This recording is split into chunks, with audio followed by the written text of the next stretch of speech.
பிரசங்கிக்கவும் கர்த்தர் கொடுத்த நல்ல தருணங்களை நினைத்து நான் ஆண்டவரை துதிக்கிறேன், ஆண்டவரை மகிமைப்படுத்துகிறேன்.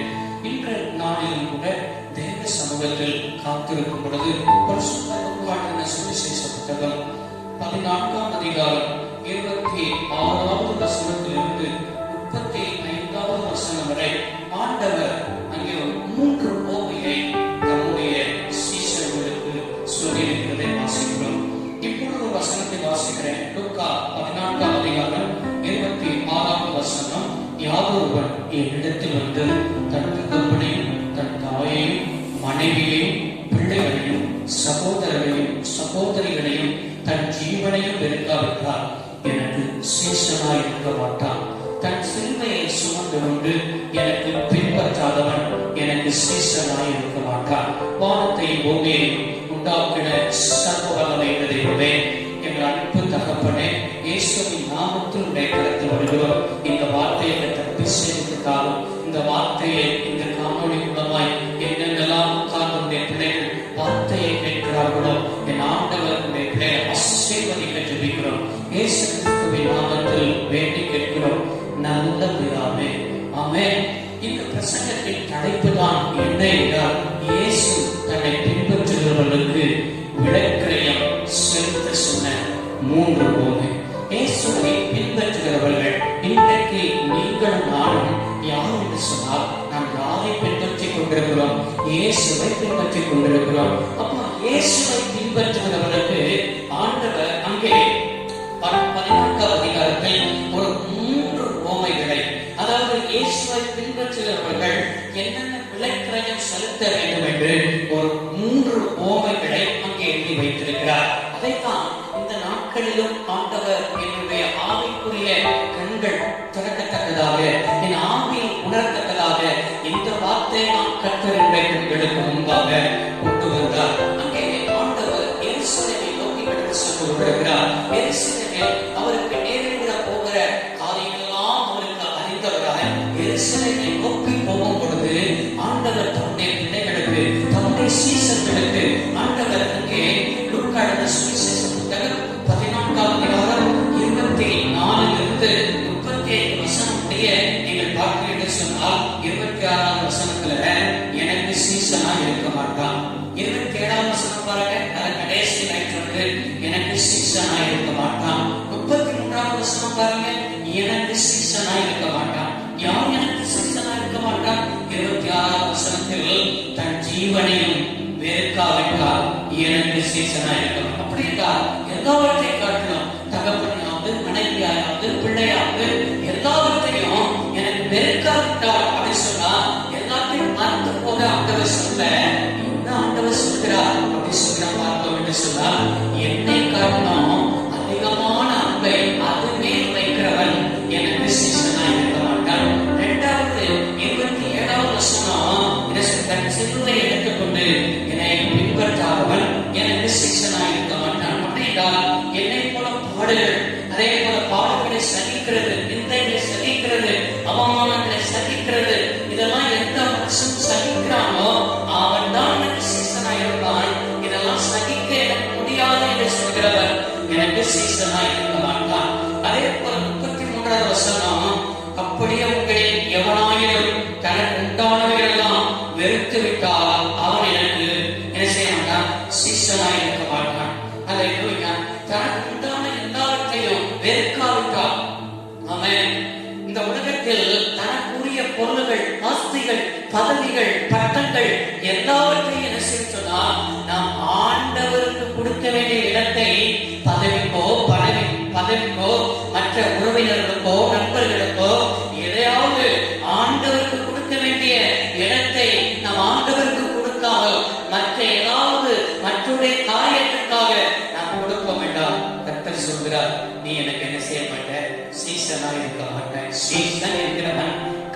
கொடுக்கிறவர். இப்படி ஆண்டவர் சொல்லிட்டு எப்ப எனக்கு சீசனா இருக்கணும்னா நீ விளக்கரையை கொடுத்துதான் ஆகணும். விளக்கரையன் என்றால் ஒரு இடத்தை நம்ம என்ன செய்யணும்னு சொன்னா வாங்குகிறோம் என்றால் அந்த இடத்துக்குரிய பணத்தை கொடுத்து நம்ம அந்த இடத்தை நம்ம கொள்கிறவராக இருக்கிறோம். அப்போ ஒரு காரியத்தை நம்ம கிரயத்தை கொடுத்து வாங்குகிறோம். இதே போல இயேசு கிறிஸ்து உங்களையும் என்னையும் அவருடைய சொந்த ரத்தத்தினால் நீங்களும் நானும் கிரயத்துக்கு கொள்ளப்பட்டவர்கள். அப்போ இயேசுவுக்கு நாம் சீசனா இருக்க வேண்டும் என்றால் ஆண்டவர் சொல்கிறார், நீ எனக்கு சீசனா இருக்கணும்னா சாதாரணமா இருக்க முடியாது. நீனும் என்ன செய்ய சொன்னா இந்தந்த கிரயங்களை, எந்த கிரயங்களை என்று சொன்னா அங்கே 3 ஓமை மூலமா எங்களுக்கு சீசனா இருக்கிறவனுக்கு இந்த விளைக்கிரயம் ரொம்ப முக்கியமானது என்று சொல்லியிருக்கிறார். சரி, எனக்கு அருமையான தேவனுடைய பிள்ளைகளே, எந்த 3 ஓமையை சொன்னார் என்று சொன்னால் கோபுரத்தை கட்டுகிறவனை குறித்த ஒரு ஓமை, 2வது யுத்தத்துக்கு செல்கிற ராஜாவை குறித்த ஒரு ஓமை, 3வது தன்னையை இழக்கக்கூடிய உப்பை குறித்து என்ன செய்ய சொன்னால் ஓமை. இந்த 3 ஓமையையும் அங்கே ஆண்டவர் பரிசுத்த லூக்கா சுவிசேஷ புத்தகம் 14ஆம் அதிகாரத்தில் ஆண்டவர் எழுதி வைத்திருக்கிறார். முதல் ஓமை பாருங்கள், அங்கே லூக்கா 14ஆம் அதிகாரம் 28வது வசனம். உங்களில் ஒருவன் ஒரு கோபுரத்தை கட்ட மனதாயிருந்தால் அஸ்திவாரம் போட்ட பின்பு முடிக்க திராணி இல்லாமல் போனால் பார்க்கிறவர்கள் எல்லாரும் இந்த மனுஷன் கட்ட தொடங்கி முடிக்க திராணி இல்லாமல் போனான் என்று சொல்லி தன்னை பரியாசம் பண்ணாதபடி அதை கட்டி தீர்க்கிறதற்கு தனக்கு நிர்வாகம் உண்டோ இல்லையோ என்று முன்பு அவன் உட்கார்ந்து செல்லும் செலவை கணக்கு பார்ப்பாரோ அப்படின்னு செய்திருக்கிறார், எழுதியிருக்கிறார். ஆமென் சொல்லுதாமா? ஒரு கோபுரத்தை கட்ட விரும்புகிறவன் அஸ்திவாரம் போடப்பட்டாலும் சரி, அஸ்திவாரம் போடப்பட்ட பின்பு அதை கட்ட திராணி இல்லாமல் போனால் மற்றவர்கள் பரியாசம் செய்வார்கள். எனவே கட்டுவதற்கு முன்பாக அதற்கு என்ன செலவாகும், அதுக்கு எனக்கு திராணி இருக்கிறதா என்று சொல்லி என்ன செய்யலாம், கணக்கு பார்க்கணும் ஆண்டவர் சொல்லியிருக்கிறார். அப்படி என்றால் இயேசு தன்னை பின்பற்றுகிறவர்கள் விளக்கரையும் செலுத்த சொன்னார். முதல் ஓமை தான் என்று சொன்னார். அந்த முதல் ஓமை நமக்கு என்ன காரியத்தை கற்றுக் கொடுக்கிறது, என்ன விளக்கத்தை எதிர்பார்க்கிறது என்று சொன்னால் சபையை கட்டு எடுப்போம் கற்களாக நம்ம என்ன செய்யணும், கிரயம் செலுத்த வேண்டும். ஆமென் சொல்லுதாமா? சபையை கட்டி எடுக்கிற ஒவ்வொருத்தரும் கற்களாக நம்ம கிரயம் செலுத்தணும். பாருங்க, கோபுரம் ஒன்றை கட்டணும் அப்படின்னு சொல்லிட்டு, கோபுரம் என்பது ஆவிக்குரிய கோபுரத்தை நான் பார்க்கிறேன். ஆமென் சொல்லுங்க. இன்றைக்கு ஆவிக்குரிய வாழ்க்கையில் நாம் ஒவ்வொரு நாளும் கட்டிக்கொண்டே ஒரு கோபுரத்தின் அனுபவமாய் போகணும். நீங்க அநேக பாரம்பரிய சபைகள்லாம் கோபுரங்களை கட்டுவார்கள். நம்ம கோபுரம் கட்டுறதுனால கோபுரத்தில் ஆண்டவர் இருக்க போகிறது இல்லை, நமக்குள்ளதான் ஆவிக்குரிய வாழ்க்கையில தான் நம்ம என்ன செய்ய வேண்டும் என்றால் கோபுரம் கட்டப்படணும். அங்கே சொல்லிவிட்டது அஸ்திவாரம் போடப்பட்ட பின்பு. அஸ்திவாரம் யார் என்றால் இயேசு கிறிஸ்து தான் அஸ்திவாரமாக இருக்கிறார். அந்த அஸ்திவாரம் ஒருவன் ரட்சிக்கப்பட்டு விட்டான், இயேசுவே தெய்வம் என்று சொல்லி அறிக்கையிட்டு விட்டான். அப்ப இயேசு தெய்வம் என்பதை எந்த மனுஷன் ஏற்றுக்கொண்டு அவருக்குள் வருகிறானோ அன்றைக்கு அவன் அஸ்திவாரம் போடப்பட்டாயிற்று. அப்போ இயேசு என்ற அஸ்திவாரம், அந்த இயேசு என்ற அஸ்திவாரத்தில் நம் ஒவ்வொரு நாளும் ஆவிக்குரிய வாழ்க்கையை கட்டிக்கொண்டே சொன்னால் போக வேண்டும். ஆமென். அப்ப அந்த கற்கள் ஒரு கல் மேல் இன்னொரு கல், இன்னொரு கல் மேல் இன்னொரு கல் அப்படி வைக்கும் பொழுதுதான் ஒரு உன்னத அனுபவத்தை செய்ய முடியும், அனுபவத்தை நாம் அடைய முடியும். இன்னைக்கு அநேகருடைய ஆவிக்குரிய வாழ்க்கை எப்படிதான் இருக்கிறது என்றால் அஸ்திவாரம் போடப்பட்டது போலவே இயேசுவை ஏற்றுக்கொண்டோம், இயேசுதான் ரட்சகர் என்பதை ஏற்றுக்கொண்டோம், இயேசுதான் தெய்வம் என்பதை ஏற்றுக்கொண்டோம். ஆனா வாழ்க்கை என்ன செய்யலாம், ஆவிக்குரிய வாழ்க்கை கட்டப்படாதவனுக்கு அஸ்திபாரத்தோடு இருக்கிறது. அந்த அஸ்திபாரத்தை மற்றவர்கள் பார்க்கிறவர்கள் என்ன சொல்வார்கள் என்று சொன்னால் பரியாசம் பண்ணுவார்களாம். என்ன பரியாசம் பண்ணுவார்கள், இவனுக்கு அஸ்திபாரம் போடப்பட்டிருக்குது ஆனா பெற்றுவதற்கு என்ன என்று சொன்னால் திராணி இல்லை. சர்ச்சைக்கு போறான், ஆலயத்துக்கு போறான், ஆனா ஆசீர்வாதம் இல்லை, ஒண்ணும் இல்லை, வியாதியோட இருக்கிறான், இதோட இருக்கிறான்.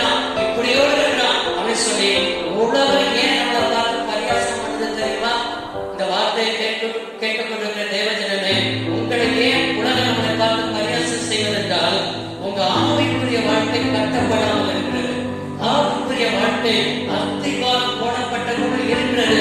ஆவிக்குரிய வாழ்க்கையை பரியாசம் பண்ணுகிறவர்கள் மத்தியில் ஆவிக்குரிய வாழ்க்கையை கட்ட ஆரம்பியுங்கள். ஒவ்வொரு நாளும் கட்ட ஆரம்பியுங்கள். அந்த கற்களாய் மாறுங்கள். ஒவ்வொருத்தரும் பாருங்க, ஒரு செங்கல் சூளையில் செங்கலை உண்டு கொண்டுகிறவதற்கு மண்களை எடுக்கிறார்கள், தெரிந்து கொள்கிறார்கள். இரண்டாவது மண்ணை தெரிந்து கொண்டவுடனே செங்கலா மாறிப்பா அந்த மண்ணை என்ன செய்கிறார்கள் என்று சொன்னால் மிதிக்கிறார்கள். மிதிக்கிறதுக்கு அந்த மண் தன்னை சேர்ந்து விட்டுக் கொடுக்கிறது. மண்ணை நல்லா உழைக்கிறார்கள். உழைப்பதோடு நின்று போவதால் அந்த மண்ணை அச்சியில் வைத்து சரியாக செதுக்குகிறார்கள். ஆமென். மிதிக்கப்படுகிறது, உழைக்கப்படுகிறது, அதுக்கு என்ன செய்யுது? செதுக்கப்படுகிறது. செதுக்கப்பட்டவுடனே செங்கலா மாறியிருந்தா இல்ல, அதற்கு பின்பாக அக்கறை கூடாது செய்கிறது, கடந்து செல்கிறது. அக்கறை கூடாது கடந்து செல்வதற்கு செங்கலா மாறிடுமா? இல்ல, அக்கறை கூடாது கடந்து சென்ற செங்கலும் எந்த கல் வெந்திருக்கிறதோ அதுதான் கற்களா ஆகி என்ன செய்யும் சொன்னால் கோபுரத்தை கட்ட முடியும். நம்ம நிறைய இடத்துல செங்கல் சூழல போய் பார்த்திருக்கோம். பாரி சைடு வெந்திருக்கோம், பாரி சைடு என்ன சேர்ந்திருக்கோம், வேகாம இருக்கும். அதை அறவைக்காது, அதை வச்சு ஒண்ணு என்ன செய்ய முடியாது, செய்ய முடியாது. இதுதான் வெந்த கற்களை வச்சுதான் கோபுரத்தை கட்ட முடியவே தவிர வேகாத கற்களை வச்சு என்ன செய்ய முடியாது, ஒன்றும் செய்ய முடியாது. இதே போலதான் ஆவிக்குரிய வாழ்க்கையும் அக்னியை சந்தித்துதான் ஆக வேண்டும், சோதனையை சகித்துத்தான் ஆக வேண்டும், சிலுவையை சுமந்துதான் ஆக வேண்டும், பாடுகளை சகித்துத்தான் ஆக வேண்டும். பாடுகளை சகிக்காமல் சிலுவையை சுமக்காமல் எனக்கு கோபுரத்தில் நினைக்கிறோம் அப்படிப்பட்ட உன்னத அனுபவம் வேண்டும் என்று சொல்லி நினைப்போம் என்றால் நாம் கைவிடப்பட்டவர்களாக செய்து விடுவோம், மாறி விடுவோம். அநேக பாருங்க, இந்த செங்கச்சூளையெல்லாம் நம்ம போய் பார்க்கணும்னா வெந்து வேகாத கதை ஒதுக்கி வைத்திருப்பாங்க.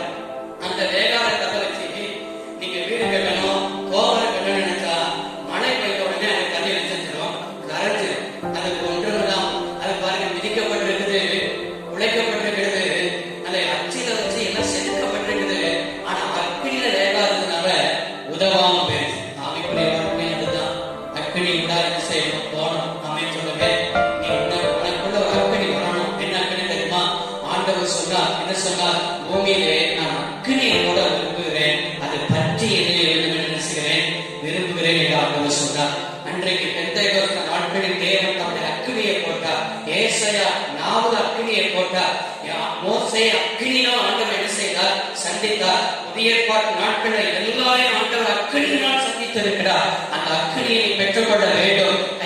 நாமே சொல்லுங்க பாப்போம். எனக்கு அருமையான கர்த்தருடைய பிள்ளைகளே, இன்றைக்கும் தேவ ஜனங்களே, இந்த வார்த்தையை கேட்டுக் கொண்டிருக்கிறதானே நீங்கள் யாராக இருந்தாலும் சரி, உங்களை பார்த்துதான் ஆண்டவர் பேசிக் கொண்டிருக்கிறார். என்ன பேசிக் கொண்டிருக்கிறார் என்று சொன்னால், நாம் ஒவ்வொருவரும் கற்களாய் இருக்கிறோம். அந்த கல் அல்லேலூயா கட்டப்பட்டுக் கொண்டிருக்கிறதா? ஏசாயா புத்தகம் 28ஆம் அதிகாரம் 14ஆம் வசனம், அஸ்திவாரமாகிய ஒரு கல்லை நான் சீயோனில வைக்கிறேன். அந்த கல் எப்படிப்பட்ட கல் என்று சொன்னால், அது பரீட்சிக்கப்பட்டதும் விலையேறப்பட்டதும் பின்னர் அஸ்திவாரம் உள்ள மூளைக்கல்லா இருக்கும். விசுவாசிக்கிறவன் பதறான். ஆமென். அந்த கல்லை அந்த கல் யார் என்றால் இயேசுதான் அந்த கல். அந்த கல்லை நான் சீயோனில வைக்கிறேன். அது பரீட்சிக்கப்பட்டது, அது விலையேறப்பட்டது, அதை விசுவாசிக்கிறவன் பதறான். ஆமென் சொல்லுங்க. அதேதான் ஆண்டவர் என்ன செய்தார்? சங்கீதக்காரன் 118ஆம் சங்கீதம் 22ஆம் வசனத்தை வாசிக்கிறோம். அந்த மூளைக்கல் அப்படின்னு செய்திருக்கிறார். நீங்கள் ஆகாது தள்ளப்பட்ட மூளைக்கல்லை அவர் என்ன செய்தார் சொன்னால் தலைக்கல்லா என்ன செய்தாரா? யூதர்கள் இயேசுவை ஆகாது தள்ளினார்கள். ஆனால் எந்த கல்லை இவர்கள் தள்ளினார்களோ அந்த கல் எப்படிப்பட்ட கல்லாய் மாறியிருந்தால் தலைக்கல்லாய் மாறினது. நீங்கள் எந்த சமுதாயங்களை தள்ளினதோ, எந்த மனிதர்களை தள்ளினார்களோ, எந்த பின்னணியவர்களை தள்ளினதோ, எந்த இடத்தில் தள்ளப்பட்டீர்களோ, நான் சொல்றேன், அவரை நீங்கள் விசுவாசிக்கும் போது உங்க ஆவிக்குரிய வாழ்க்கை கோபுரமாய் மாறும். உங்களுடைய வாழ்க்கை தள்ளப்பட்டவர்கள் மத்தியில் உங்களுடைய கல் மூளைக்கு தலைக்கல்லாய் மாறும். சகரியா புத்தகம் 4ஆம் அதிகாரம் வசனம் 7வது வசனத்தை இவ்வாறு வாசிக்கிறோம். பெரிய பர்வதமே நீ உம்மாத்திரம் செல்வதற்கு முன்பாக சமபூமி ஆவார். தலைக்கல்லை அவன் கொண்டு வருவான். அதற்கு கிருபை உண்டாவதாக, கிருபை உண்டாவதாக என்று ஆர்ப்பரிப்பார்களாக தலைக்கல் அவன் கொண்டு வருவான். தலைக்கல் யார் என்றால் இயேசு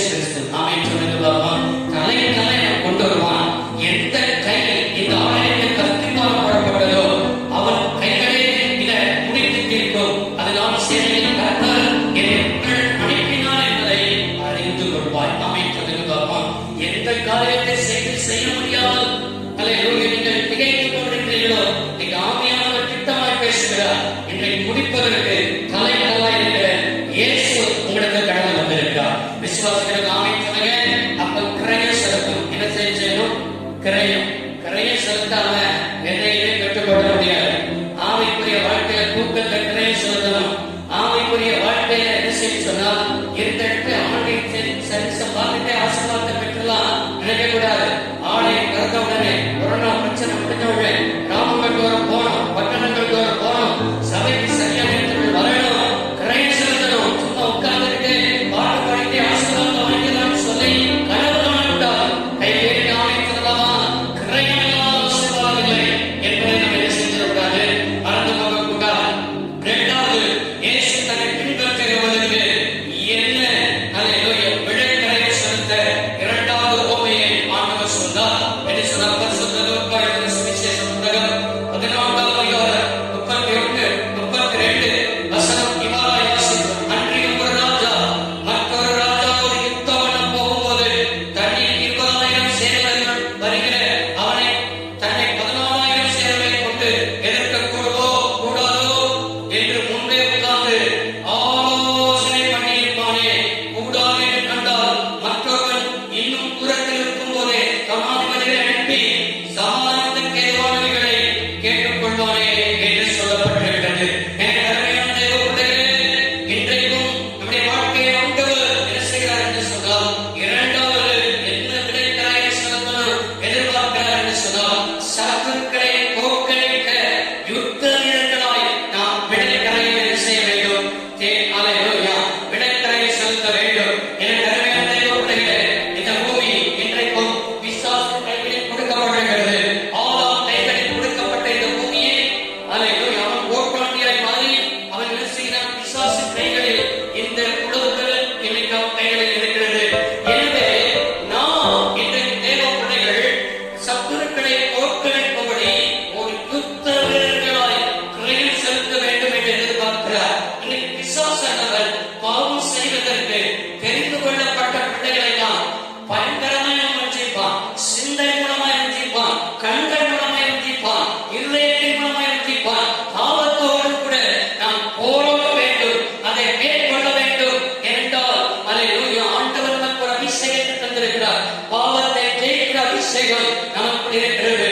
இரண்டாவது, சோதனை விரோதமாக நாம் யுத்தம் பண்ணணும். பல சோதனைகள் வரும். ரட்சிக்கப்பட்ட பின்பாகதான் குடும்பத்தின் மூலமாய் பல சோதனைகள் வரும், உறவினர்கள் மூலமாய் பல சோதனைகள் வரும், சமுதாயத்தின் மூலமாய் பல சோதனைகள் வரும். ஏனென்று சொன்னால் குடும்பத்துக்கு அல்லேலூயா பட்டயம் எதிராக தான் இருக்கும். எனவே இன்றைக்கு ஆண்டவர் சொல்கிறார் பல சோதனைகளை ஜெயிக்கணும். மூன்றாவது, சாத்தானுக்கு எதிராக நாம் போர் செய்யணும். ஒரு நாள் நாம் என்ன செய்யணும்னு சொன்னால் இப்பிரபஞ்சத்தின் பிள்ளையாய் நாம் இருந்தோம், பிசாசுடைய கைகளில் நாம் இருந்தோம், தேவனற்றவர்களா இருந்தோம்.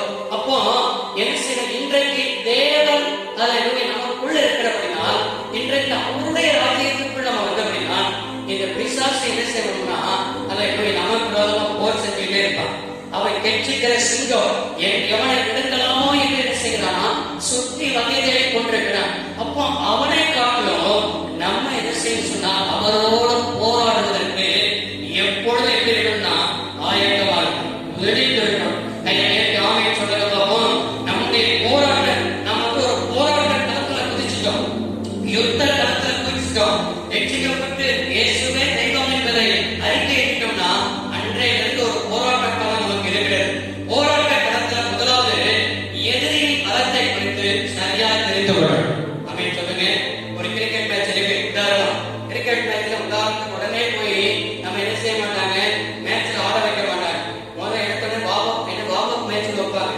சிலர் மேட்ச் எல்லாம் என்ன செய்வாங்க வச்சு எதிராளிகள் அந்த பவுலர் எப்படி பவுலிங் போடுவான் அப்படின்னு சொல்லி அவர்கள் கோச் என்ன செய்வார்கள், ட்ரைனிங் கொடுப்பார். ட்ரைனிங் கொடுத்து அந்த ட்ரைனிங் எல்லாம் சரியா என்ன செய்ய முடியும், விளையாண்ட பிறகுதான் மேட்ச்ல வந்து போய் என்ன செய்வாங்க, இறங்க வைப்பாங்க. இதே போலதான் நமக்கு எதிராளிகள் பிசாசு இருக்கிறார். அந்த பிசாசுடைய பலத்தை குறித்து நம்ம சரியா நினைச்சிருக்கணும், அறிந்திருக்கணும். இரண்டாவது, எதிராளியுடைய பலத்தை குறித்து நம்ம குறைந்து மதிப்பிட விடாது. நிறைய பேர் என்ன செய்வானா, 1000 பட்டணத்துல போனாங்க, 50 பேர் போண்டா, கொஞ்சம் பேர் போனா போதுன்னு சொல்லி கொஞ்சம் பேர் போய் முதுகல் தாண்டி வந்தாரு. இன்றைக்கு எதிரியின் பலத்தை குறித்து நம்ம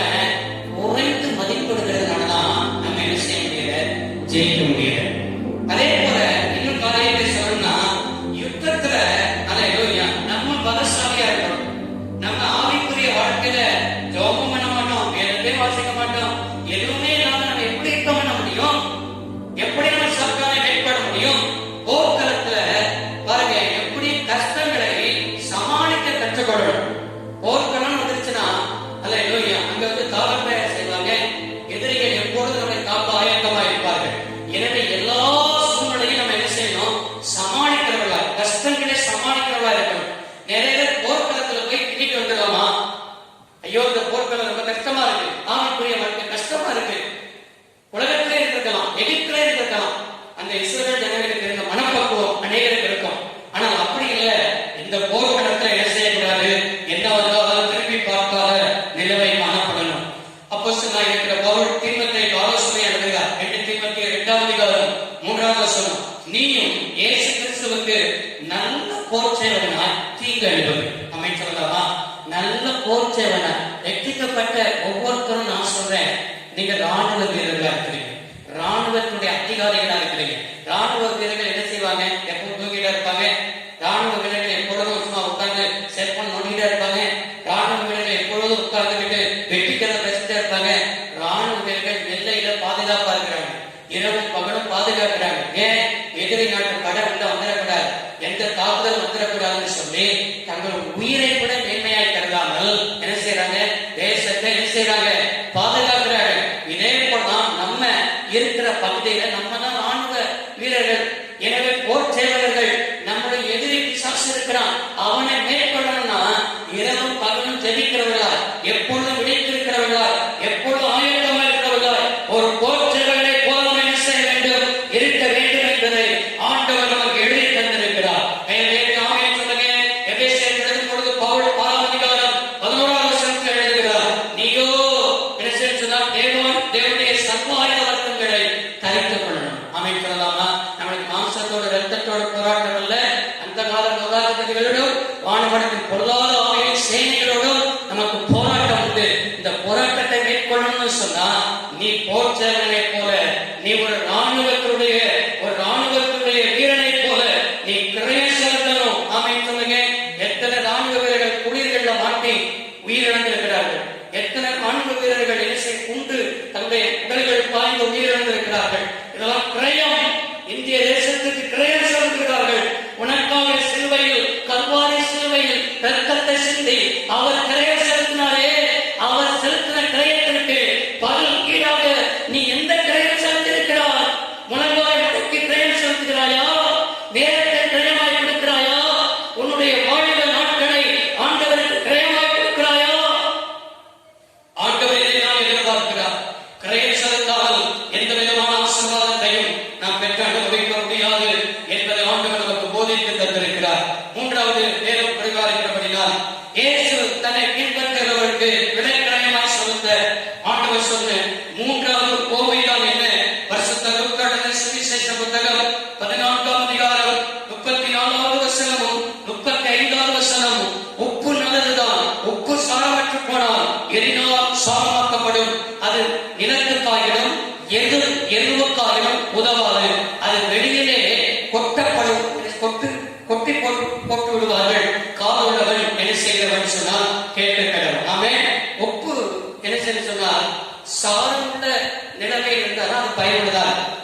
ஒரு உப்பை 3வது உதாரணம். முதல்ல என்ன உதாரணம் அப்படின்னு சொன்னால் அல்லேலூயா, முதல்ல ஆண்டவர் சொன்னார் கோபுரம் உதாரணம்.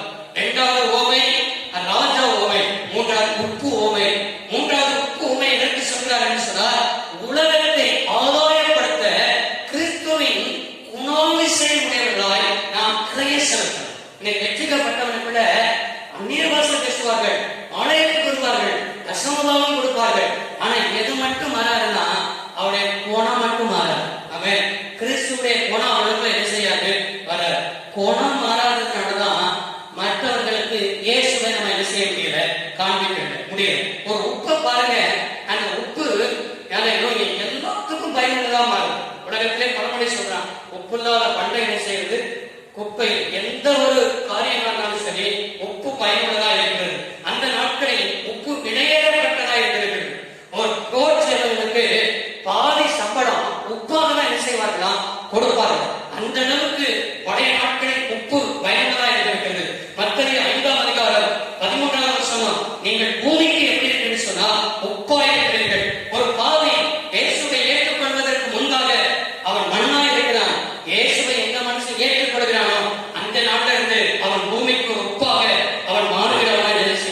இருக்கிறான். உப்பு காலனே, உப்பு ஒரு பாதுகாப்பு உள்ளது. எந்த ஒரு பொருளை போட்டு வச்சிருந்தாலும் அந்த பொருள் எப்படி இருக்கும்?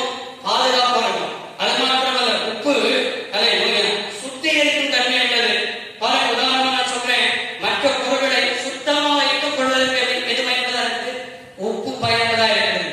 உப்பு ஏதாவது நம்ம கையில காயப்பட்டிருக்கு, அந்த காயப்பட்டிருக்கிற கையில அந்த உப்பை தூக்கி போட்டா என்ன செய்யுது? எரிச்சல், அப்படின்னா எரியும்.